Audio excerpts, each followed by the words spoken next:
Viruses are invisible. So how do you fight with an invisible enemy? Well, bravado usually doesn't get you going in the right direction in a crisis, and especially with an invisible enemy. And I don't think it's very helpful in the time of COVID-19. Some leaders are saying, we're the greatest, fight the virus, deploy the National Guard before it spreads. It's a time of war, call the military.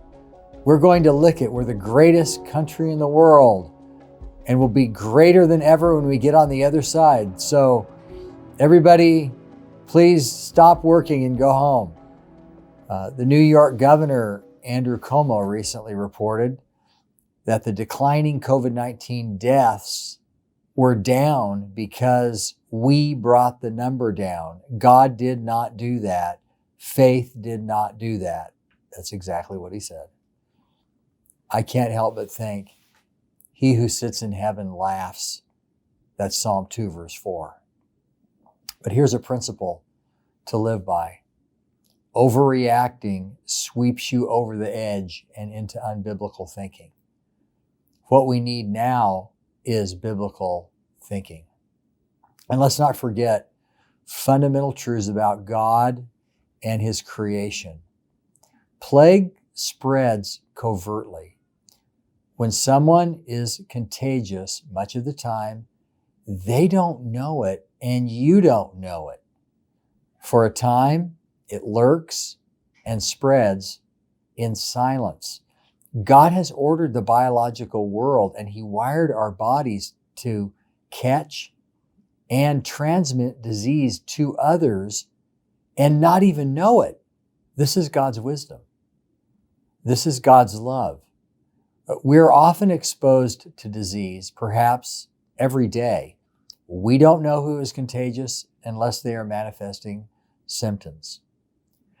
Immunologists tell us that exposure to diseases is one way we build antibodies. To see how this works, just look up the body's defense mechanisms. The body's first line of defense against insider attack is what is called the innate immunity system, unquote. The ongoing defense is called adaptive immunity. Innate immunity keeps you from getting sick, but adaptive immunity is different. Adaptive immunity helps you to recover quickly. That's how your immune system fights disease. This is why it has been reported that children who grow up around dogs and farm animals get sick a lot less than those who don't. Their immune systems are stronger because of exposure. Well, the Bible says that pestilence, quote, walks in darkness, Psalm 91, verse 6. It spreads invisibly and silently. God helps us through this in two ways. First, God is wise in building body defenses and offenses. Second, God is sovereign. He protects whom he desires to protect, and he infects those he desires to infect. This is why in Psalm 91, God instructs us, do not be afraid. Moses, who dictated the quarantine laws in the first place, makes it clear that God is the ultimate power who protects you from pestilence. We are told that you are, quote, under the shadow of his wings, unquote, and that, quote, he shall deliver you from the perilous pestilence. In other words, trust God. He delivers whom he delivers. He is the shield.